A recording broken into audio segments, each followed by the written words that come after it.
cumprindo aquilo de crescer e multiplicar e encher a terra. Não sei se está enchendo a terra, mas a igreja está enchendo só de criança, né, gente? E isso é muito bom. A Bíblia diz que os filhos são herança de Deus. Num tempo em que as pessoas elas têm querido ter menos filhos, né? As pessoas elas têm dito, eu quero me realizar profissionalmente, vamos ter filhos daqui a 1 ano, daqui a 5 anos, e vai deixando, e às vezes vai passando o tempo e a pessoa não tem, né? Nós sabemos que filhos são bênção de Deus, são a herança de Deus para nós, é o legado que Deus permite que a gente possa ter aqui na terra, com o ensino que nós temos através da palavra de Deus. Amém? Essa é a segunda palavra do ano, mas é a nossa primeira série. Nós vamos começar então com a série Código JMR, que a primeira palavra é não julgar, segundo é não mentir, e terceira é não reclamar. Nós começamos o ano passado com a série altruísta, né? Que era a ideia de você ser realmente um doador de si mesmo, você ser uma pessoa que está disposta a fazer algo, não apenas a receber. A Bíblia, ela diz que é melhor dar do que receber. Por quê? Porque você prefere estar na posição daquele que recebe, ou você prefere estar na posição daquele que tem condição de dar? Certo? Se eu estou na condição de dar, quer dizer que eu estou bem. Então, por isso é melhor dar do que receber. Sabe, mas muitas vezes nós nos colocamos numa posição de precisamos, e o problema dessa posição é que de verdade a gente nunca se sacia. A gente sempre precisa de algo. E com essa série que nós estamos começando hoje, nós vamos entrar num outro nível de conversa. São esses três pontos, né? Que é não julgar, não mentir e não reclamar. Sabe, gente, às vezes a gente fica procurando grandes novidades na Bíblia e nós esquecemos das básicas, né? Gosto muito do versículo que diz assim: pelo tempo que vocês têm de conhecimento, vocês deviam ser mestres, mas ainda precisam estudar os fundamentos, os rudimentos da palavra. O que isso significa? Não adianta eu saber um monte de coisa se eu não faço. Então a gente vai começar hoje com não julgar. Eu podia começar com o versículo que talvez todo mundo aqui conhece, né, bem, e talvez você já usou algumas vezes, que é Mateus 7:1, né, que é não julgueis para que não sejais julgados, mas a gente vai começar com Romanos capítulo 14, 12 e 13, diz assim: assim cada um de nós prestará conta de si mesmo a Deus. Portanto, deixando de julgar uns aos outros, em vez disso, façam o propósito de não colocar pedra de tropeço ou obstáculo no caminho do irmão. O que ele está dizendo aqui? Todos nós cuidemos de nós mesmos, porque nós vamos prestar conta sobre o quê? Sobre o que a gente faz. Olha só o que está dizendo ali. O que o meu colega do lado faz, de verdade, não interfere na minha vida. Claro, talvez possa me prejudicar, tudo, mas em termos de salvação, de vida com Deus, isso não tem poder de interferir na minha vida. Não tem poder. Então ele está dizendo o seguinte, que cada um deve cuidar de si mesmo, deixando de julgar os outros. E aqui é um ponto que talvez a gente pega, porque quando eu começo a julgar os outros, eu estou deixando de olhar para mim, para olhar para a pessoa que está do meu lado. E assim, eu poderia fazer isso? Sim, se eu fosse perfeito. Vamos imaginar que eu não tivesse nenhum erro na minha vida, que tudo na minha vida estivesse 100% certo, que eu não precisasse melhorar em nada. Aí eu estaria na condição de olhar para o outro, certo? Mas o problema é que só existe um que está nessa posição. Sabe, e é tão interessante que às vezes a gente fala não julgar, mas isso não é tão fácil. A gente percebe que que a Bíblia fala muito sobre a língua e o poder da língua e o controle da língua. A Bíblia diz o seguinte, que quem sabe controlar a sua língua, controla o corpo todo. Então, o problema do falar está a dificuldade, e a gente percebe o próprio salmista Davi, o rei Davi, ele fala, e olha uma das orações, olha lá, se a gente lê lá em Salmos 122, diz assim, Davi falando: Senhor, livra-me dos lábios mentirosos e da língua traiçoeira. Olha a oração de Davi aqui. Ele não está dizendo, Senhor, me tira tal erro, tal, não, ele está dizendo, Senhor, livra-me dos lábios mentirosos e da língua traiçoeira. O que ele está falando? Senhor, livra-me daquilo que eu falo, daquilo que sai da minha boca. Deus, me livra disso. Olha só, e quando você faz esse tipo de oração, isso é interessante, porque eu, olhando para mim mesmo e percebendo que o que eu falo não condiz talvez com a minha vontade, não condiz com talvez o que eu gostaria de ser ou fazer, ou seja, é a minha língua entrando em ação muitas vezes por um desejo carnal. Então a gente percebe claramente isso acontecendo.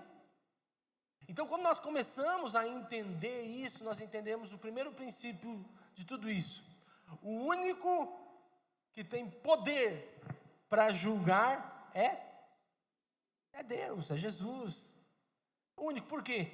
Porque Ele é perfeito, mas não é só por isso. Por exemplo, eu não sei se você já teve essa experiência, você está andando na rua e de repente você passa por uma casa grande, a casa assim, que talvez se você fosse construir uma casa, você diz, puxa, eu gostaria de ter uma casa dessa, sabe? Uma casa talvez que custou caro, só que a pessoa pintou essa casa de uma cor horrível. Já teve essa experiência? Aí você olha e você fala assim, nossa, que mau gosto. O cara gastou com uma casa tão bonita, tão maravilhosa, e pintar dessa cor. Agora você já parou para pensar que ele não acha feio aquela cor? O cara que escolheu aquela cor para pintar a casa, ele sabe que quando ele escolheu, ele falou, nossa, minha casa vai ficar linda.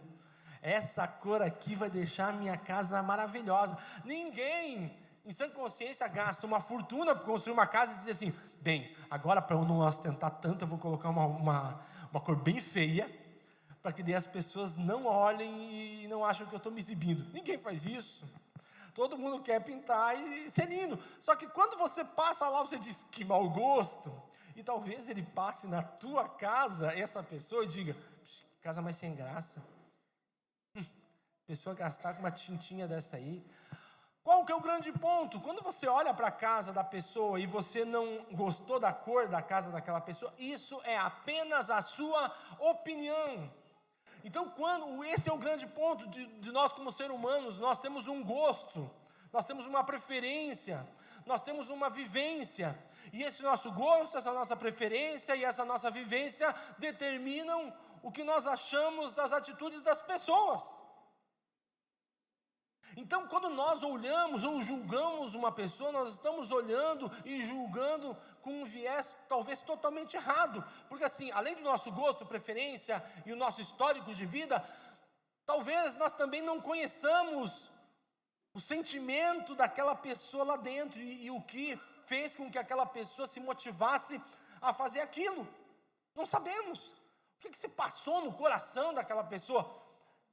Só a pessoa e Deus sabem o que se passou lá dentro do coração da pessoa para aquilo. O que levou e o que motivou aquela pessoa a isso. Sabe, quando nós começamos a entender isso, nós começamos a perceber, opa, eu não sei o que lá se passa lá. E segunda coisa, eu provavelmente não tenho a informação de todos os fatos. Eu não sei. Sabe, é você olhar para uma situação e você dizer, é certo ou errado, mas sem saber exatamente o que aconteceu. Me lembro de uma história que até acabou virando filme, de um acidente que houve nos Andes, onde muitas pessoas morreram e algumas pessoas estavam lá, vivas, só que não tinham mais alimento, não tinham comida. E essas pessoas, elas pegaram as pessoas mortas e elas comeram a carne dessas pessoas mortas. Você pode olhar e falar, o que é isso? Canibalismo! E você pode dizer um monte de coisa. Só que de verdade, você não estava lá nos Andes, naquele lugar, prestes a morrer, sem comida e sem nada. Você não estava lá, você não estava, e você talvez, nem eu, nenhum de nós, vivenciou uma situação dessa, como aquela pessoa vivenciou. Então, de verdade, quando nós trazemos um julgamento sobre isso, sem nós termos realmente o entendimento do que é isso, a chance de nós errarmos é muito grande. Agora nós temos que saber separar uma coisa.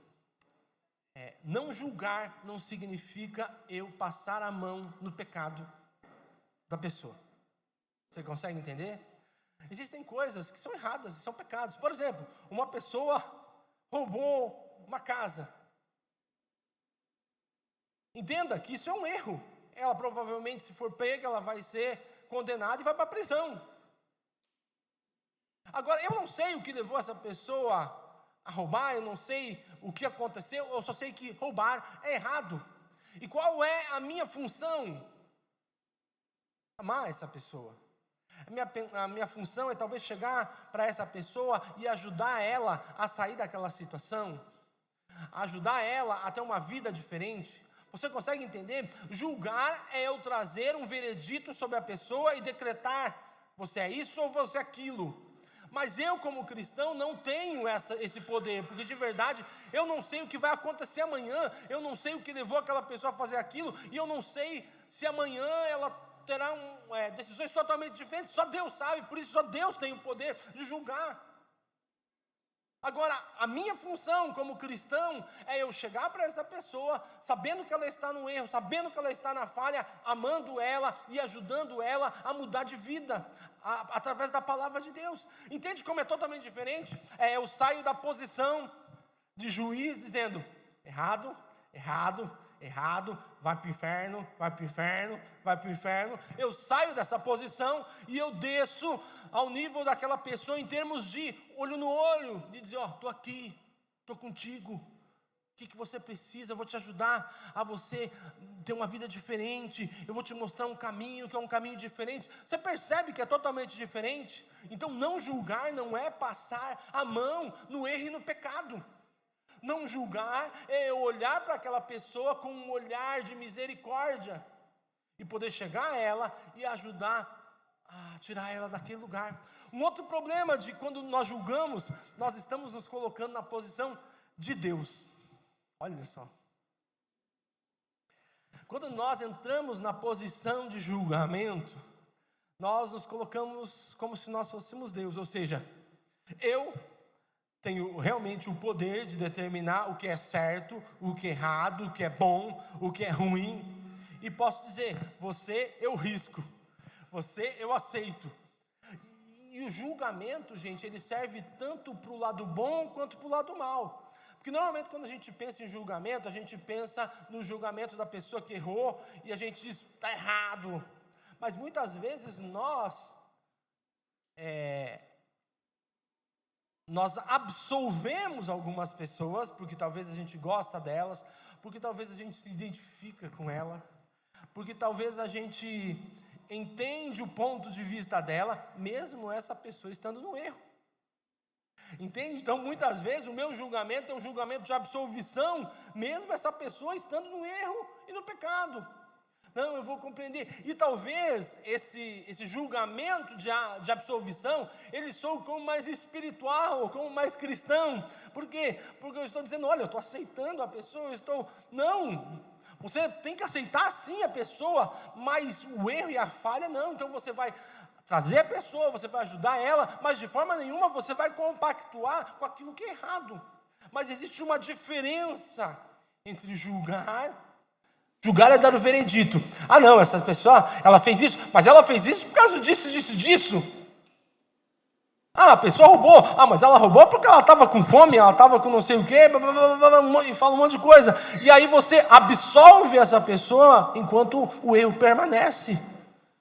Entenda que você vai ser apartidário dentro da situação. Você não vai julgar ela para condenação e nem para absolvição, porque não existe esse poder sobre você, ele é de Deus. Agora você vai chegar perto dela e você vai trazer a palavra de Deus para ela e você vai ajudar ela a se alinhar dentro da palavra, sem estar na posição de juiz.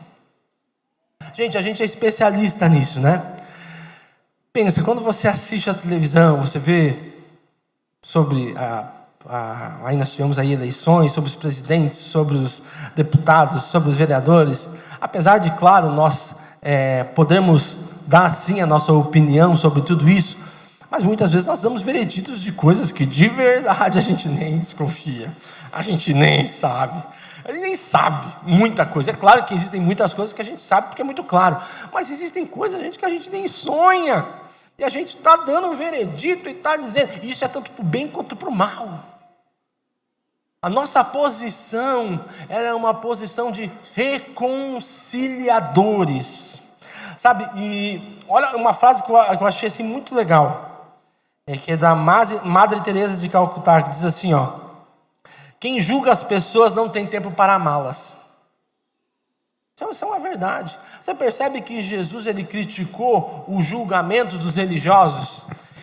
Quando ele fala assim, seus fariseus, vocês são os hipócritas, porque vocês ficam colocando peso sobre as pessoas, mas vocês não estão olhando para a vida de vocês.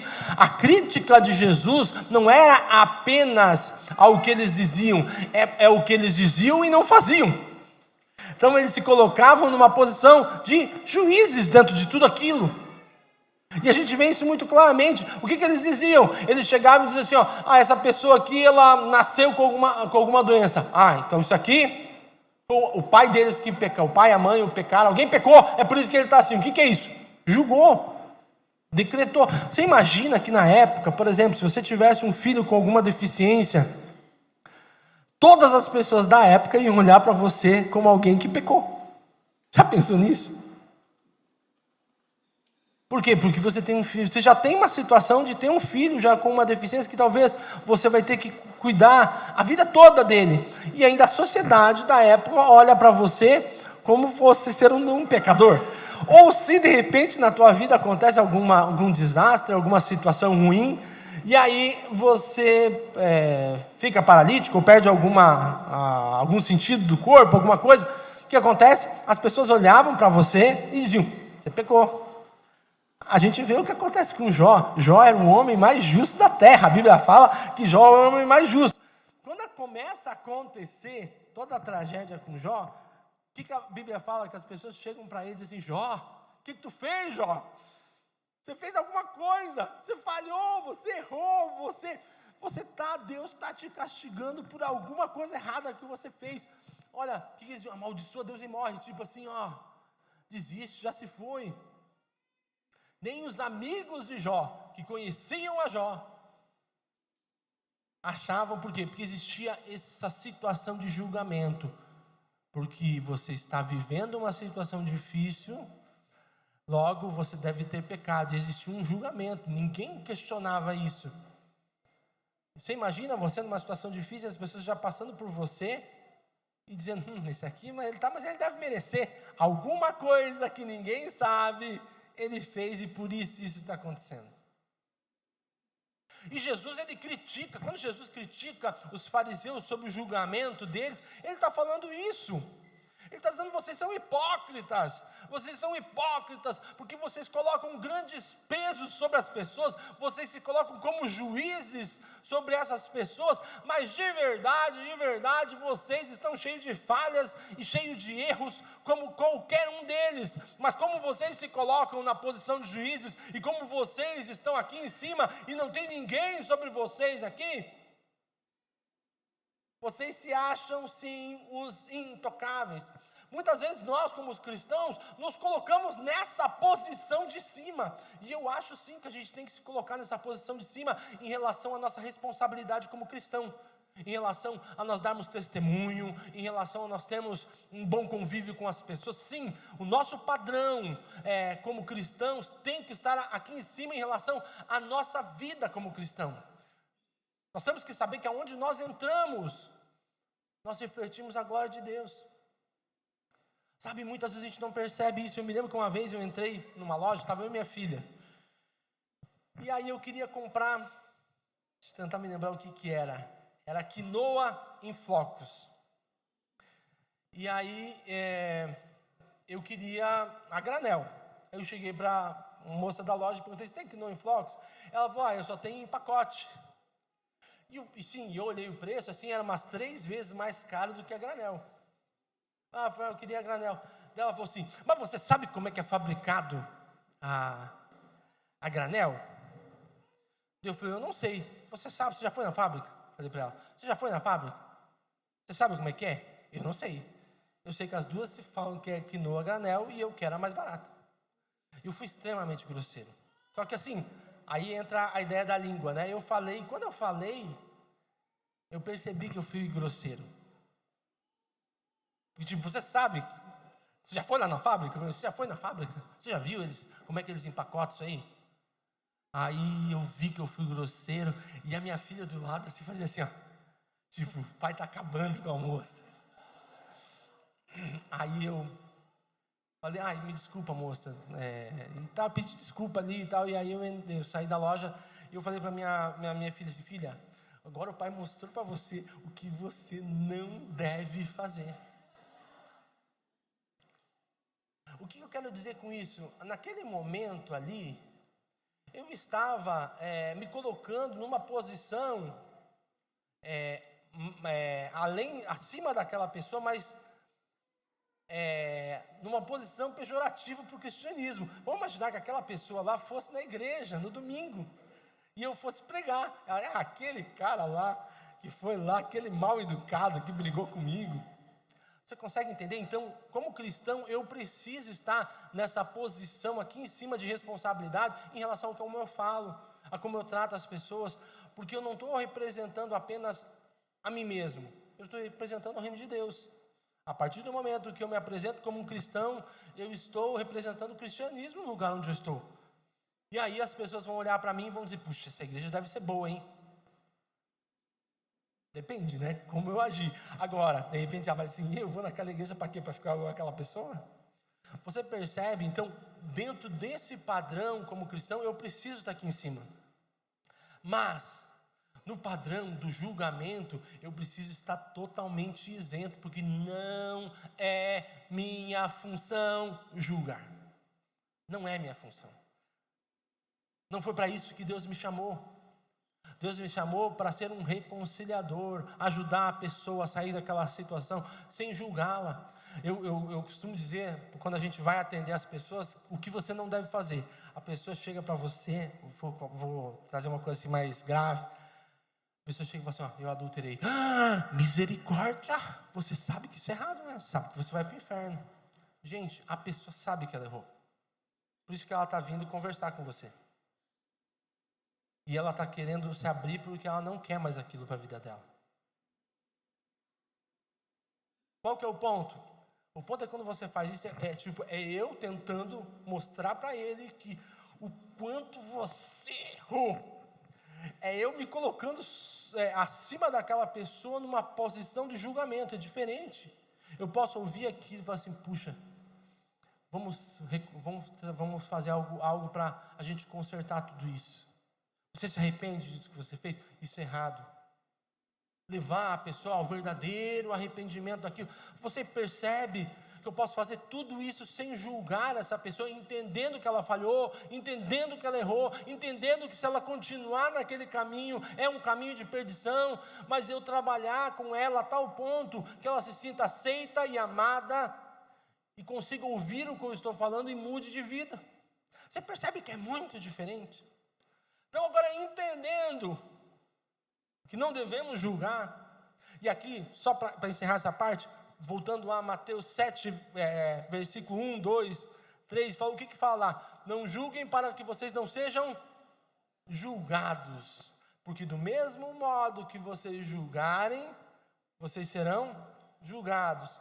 Não tire o cisco do olho do teu irmão, sem antes tirar a trave que está no seu olho. Sabe o que esse versículo está dizendo? Está dizendo o seguinte, que se você tem um alto nível de julgamento, Deus te julgará da mesma forma com que você julga as pessoas.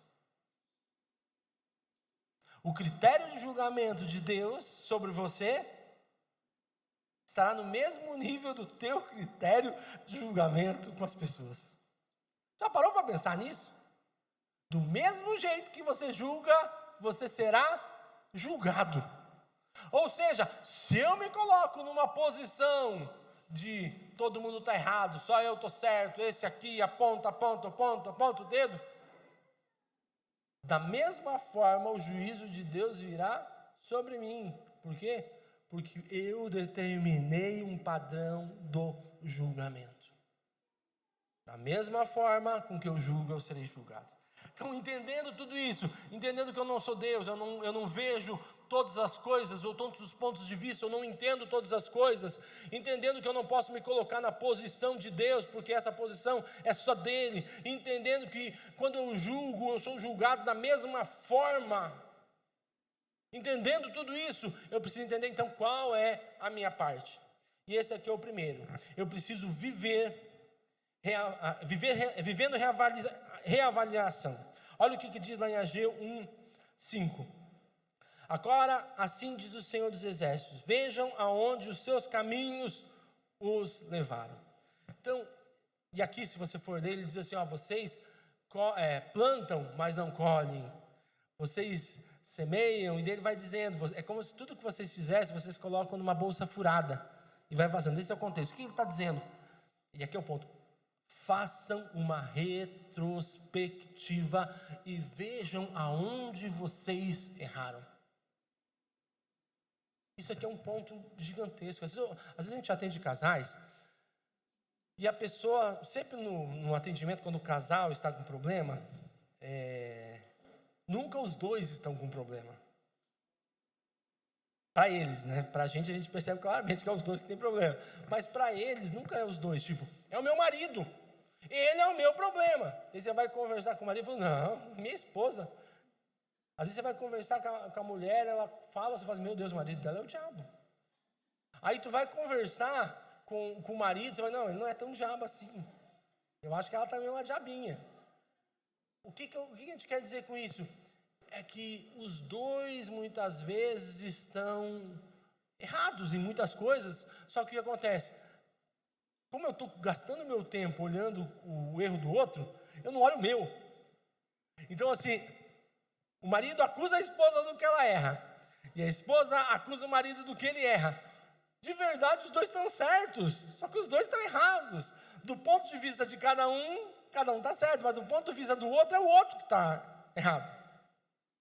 Quando a gente começa a entender isso, nós precisamos entender que eu preciso viver uma reavaliação. Se eu estou com um problema no meu relacionamento, eu preciso olhar para dentro de mim, para saber o que eu preciso mudar. Porque de verdade eu não posso mudar a outra pessoa. Sabe, tem gente que tem vontade de pegar um machado, bater na cabeça da pessoa, abrir e mudar tudo, né? Vamos mudar essa pessoa aqui. De verdade, se você casou com essa pessoa, você casou com ela do jeito que ela era. Aprenda. Agora você quer transformar ela em você? Não, dois de você na casa não dá. É só um, tá bom, de bom tamanho. Se você casou com uma pessoa que pensa muito diferente de você escolheu isso, você tinha que ter olhado isso antes. Agora não adianta você pegar, querer abrir a cabeça da pessoa e mudar ela, porque cada pessoa pensa de uma forma, a gente não tem o poder de mudar e alterar. Sim, nós podemos sentar, conversar, podemos entrar num acordo em relação a algumas coisas, mas eu não tenho o poder de tomar uma decisão por aquela pessoa. Eu não tenho esse poder. Agora, eu sim tenho o poder de tomar decisões pela minha vida, pelo que eu quero fazer e pelo que eu não quero fazer. Como eu quero agir e como eu não quero agir. Então eu preciso fazer reavaliações. Por exemplo, nós estamos terminando um ano. O que deu errado nesse ano? Por que você não cresceu espiritualmente nesse ano? Por que você não leu tanto a Bíblia quanto você gostaria esse ano? Você precisa reavaliar a tua vida. Sabe, você encarar a realidade. Eu gastei muito tempo assistindo televisão. Eu gastei muito tempo conversando, conversas que não me levaram a lugar nenhum. Sabe, o que eu quero dizer é que você precisa fazer uma reavaliação da tua vida. O que você tem falhado? Eu falei muito mal das pessoas esse ano. Você precisa olhar e reavaliar a tua vida. E quando nós estamos julgando as pessoas, nós estamos nos colocando numa posição de assim, eu vou achar alguém pior do que eu para me sentir um pouco melhor. Por exemplo, vamos imaginar que você mora num lugar que todo mundo anda de a pé, e você tem um fusquinha. Você é o cara da cidade, porque ninguém tem carro. Você percebe que tem a ver com ponto de vista? Então muitas pessoas às vezes andam ou procuram pessoas que estão espiritualmente às vezes abaixo dela, para ela se sentir mais espiritual. Comparado com aquele lá, eu estou muito bem. Ele não ora nada, eu oro 5 minutos por dia. Então você E daí essas pessoas que às vezes estão muito fora, elas olham para você como referência. Às vezes, não, você está ótimo. É claro que você está ótimo, comparado com ele, sim. Mas de verdade, talvez você esteja extremamente longe daquilo que Deus tem para você. Então quando nós julgamos as pessoas, isso é uma forma de nós olharmos para os outros e deixarmos de olhar para nós mesmos e descobrirmos aquilo que nós precisamos melhorar. Às vezes a gente está com problema, com dificuldade, e a gente aponta problemas externos. Mas os problemas externos estão fora do meu alcance. Por exemplo, eu não tenho poder para mudar a situação financeira do país, do estado, da minha cidade. Então vamos imaginar que aqui na cidade nós passamos por algum problema financeiro na cidade, falta de emprego. Eu não tenho esse poder de alterar isso, somente eu. Agora, sim, eu tenho o poder de poder me especializar, de poder talvez mudar de cidade para um outro lugar. Eu tenho todo esse poder de decisão do que eu posso fazer. Então, por exemplo, às vezes a gente olha para a nossa vida e a gente está cheio de falha, a gente está cheio de erro, e a gente fala, é assim mesmo. É a síndrome da Gabriela, eu nasci assim, eu vivi assim, e eu vou morrer assim.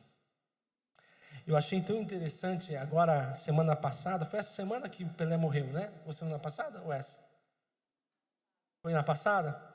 Aí eu estava vendo algumas pessoas falarem, aí eu vi o Gerson, da Copa de 70, falando, e aí eu vi um vídeo dele, ele falando sobre... Você já ouviu falar da lei de Gerson? A lei de Gerson é a do jeitinho brasileiro, O jeitinho brasileiro é a malandragem. Aí o jeitinho brasileiro, que é a lei de Gerson, ela surgiu por causa de não é uma propaganda, era um pedaço de um filme que eles iam fazer, e o Gerson participou. E ele era fumante, e ele faz uma propaganda sobre um cigarro, e ele usa uma frase que é tipo assim, que o brasileiro gosta de levar vantagem. Ele vai, eu fumo esse cigarro assim, porque eu sou brasileiro e eu gosto de levar vantagem em tudo. Ele fala aquilo porque fazia parte do script ali do que ele tinha que falar. E aí ele conta que ele se sentiu extremamente chateado com aquilo. Porque hoje as pessoas ligam Gerson ao jeitinho brasileiro. Ele falou assim, eu sempre fui um cara que paguei minhas contas em dia, sempre procurei fazer tudo certinho, e ligam a lei de Gerson, ao jeitinho brasileiro, que é a maracutaia, que é o problema. Ou seja, ele falou, processei várias pessoas na época, porque eu achei isso um absurdo. Só que hoje a gente fala, sou brasileiro, Brasileiro sempre gosta de levar vantagem em todas as coisas, é o jeitinho brasileiro. E às vezes a gente traz isso culturalmente para dentro da gente. Então a gente olha, eu sou assim mesmo, não tem problema, é porque eu sou brasileiro é assim mesmo. Não, de verdade não. Reavalie a sua vida. Olhe para a tua vida e diga, o que é que eu preciso mudar? Comece a se auto-julgar. Porque aí dentro de você realmente conhece todos os fatos que talvez te levaram a fazer aquilo que você fez, e talvez os caminhos e soluções para você poder alterar aquilo na tua vida. Segundo, vivendo o arrependimento. Olha o que fala em 2 Coríntios 4, 7. Mas temos esse testemunho em vasos de barro, para mostrar esse poder que a tudo excede, provém de Deus e não de nós. O que ele está dizendo aqui? Ele está dizendo assim, que Deus colocou toda a glória dele em vasos de barro. O que significa isso? Por exemplo, vamos imaginar que você compra flores e você fala assim, eu preciso de um vaso para colocar essas flores. Entenda que num vaso, o que tem valor é o que está dentro do vaso. O vaso ele foi feito para colocar flores, para colocar alguma coisa lá. Então a honra nunca está no vaso. A honra sempre está no que está dentro do vaso. O vaso ele é um recipiente para você guardar algo que tem honra, que é bonito. Apesar de hoje as pessoas mudam um pouco, às vezes as pessoas compram o vaso e dizem só vaso, mas o vaso não foi feito para isso. O vaso foi feito para armazenar algo que tem valor e é precioso. E Paulo diz o seguinte, que Deus colocou em vasos de barro. O que isso significa? Que é um vaso muito do vagabundo. Não é um vaso bom, não é um vaso legal. Para que a honra não estivesse no vaso, mas no que está dentro do vaso. O que isso significa? Quando eu entendo que não existe mérito em mim, que não existe honra em mim, que existe em Jesus que está dentro de mim, que toda honra e toda glória pertence a Ele, eu entendo o que é viver uma vida de arrependimento. Porque quando eu falho, porque quando eu erro, eu não estou justificando a glória que habita dentro de mim. Você já parou para pensar que o mesmo poder que ressuscitou Jesus dentre os mortos está dentro de mim e de você? Já parou para pensar nisso? Já parou para pensar nisso, que o conhecimento de todas as coisas habita dentro de nós, que é o Espírito Santo de Deus? Ele habita, ele não entra na gente de vez em quando, ele habita dentro de nós, e eu posso acessar o Espírito Santo em qualquer lugar. Eu posso estar no meu trabalho, e eu posso acessar o Espírito Santo, que é o conhecimento de todas as coisas, que é o poder para todas as coisas, que ele está dentro de mim. Eu posso acessar lá no meu trabalho, eu posso acessar lá na minha casa, eu posso acessar em qualquer lugar, eu posso estar numa viagem, eu posso acessar esse Espírito Santo que está dentro de mim. Quando eu entendo isso, eu entendo que eu preciso viver, sim, uma vida de arrependimento. Eu preciso me arrepender. Quando eu vivo essa vida de arrependimento, eu começo a entender, não há espaço em mim para julgar. Porque já tem tanta coisa, é aquele negócio assim, a minha vida está em obras. Eu já estou com um monte de coisa para fazer, eu não tenho tempo para olhar para o outro e para ver as obras da vida do outro, porque eu estou muito ocupado me arrependendo para que na minha vida a obra seja outra. E último, vivendo o perdão. Sabe, provavelmente um dos maiores problemas do julgamento é a falta de perdão. Porque eu não me sinto bem. Eu preciso estar acima das pessoas. Muitas vezes tem muito mais a ver comigo do que com as pessoas. Eu me lembro de uma história de um rapaz que ele era de uma igreja que eles não podiam trabalhar no sábado. E aí ele não podia fazer nada. E aí o que ele fazia? Ele entrava na garagem dele, ele lavava o carro dentro da garagem, com a garagem fechada, para ninguém ver ele lavando. Porque se alguém visse ele lavando o carro, ia dizer que você está pecando. Agora vamos pensar, gente. Pensa comigo nisso. Se eu entendo que é errado, que é pecado, e eu lavar o carro lá dentro, eu estou errando e pecando, mesmo ninguém vendo. Ele estava muito mais preocupado no que as pessoas iam falar, do que de verdade em ele realmente acreditar que aquilo era certo ou errado. Sabe, essa é a dimensão do julgamento. As pessoas elas começam a olhar, porque assim, se eu não posso, eu vou achar alguém que eu vou dizer, você também não pode. Já que eu não posso, ninguém pode. E provavelmente ele, que era um cara que fazia isso escondido, se ele visse alguém lavando o mesmo carro, mas lá fora, o que ele ia fazer? Julgar. Por quê? Porque se ele não julgasse, alguém ia desconfiar. Como assim? Você não falou nada? Porque vivem nessa dimensão do julgamento. Mas sabe o que de verdade, o que está faltando ali? Perdão. Perdão é você reconhecer que perdeu. Alguém te deve. Vamos imaginar que alguém te deva 5 mil reais. Ele te deve. Todo dia você liga para a pessoa e fala assim, vai me pagar? Vai me pagar? Você tem ali uma promissória assinada por essa pessoa? Você tem alguma coisa que diz que aquela pessoa te deve? Quando você perdoa aquela pessoa, você pega e você liga para a avó, você não me deve mais nada. Você pega aquela promissória e você rasga. E automaticamente, quando você olha para aquela pessoa, você não olha mais com julgamento. Não deveria, pelo menos. Por exemplo, olha só. Se uma pessoa te deve um bom dinheiro e você vê ela andando com um carro novo, o que você sente? É isso aí que você sente. Tipo, poxa, me devendo e comprando um carro novo. Ou você economizando tudo e você vê aquela pessoa que te deve um bom dinheiro dentro de um restaurante super caro. O que você pensa? Eu aqui me matando, tirando da boca dos meus filhos. E ele lá, comendo lá. Por quê? Porque é justo isso. Se ele te deve, ele deveria te pagar. É justo isso. Eu não estou criticando isso. Mas o ponto é que, quando eu olho com um olhar de perdão, se eu perdoei essa dívida, eu já não olho mais assim. Porque ele já não me deve mais nada. A ótica do perdão. Quando eu julgo muito as pessoas, é porque eu acho de verdade que eu preciso receber mais. Porque eu devia ter mais do que eu tenho. Porque eu devia ser o funcionário número 1 da minha empresa. Ou porque eu deveria ser o mais honrado dentro da minha casa. E quando nós não nos sentimos assim, nós começamos a andar num espírito de julgamento. Por quê? Porque eu preciso rebaixar as outras pessoas para me sentir acima delas. Se coloca de pé nesse momento, eu quero orar com você.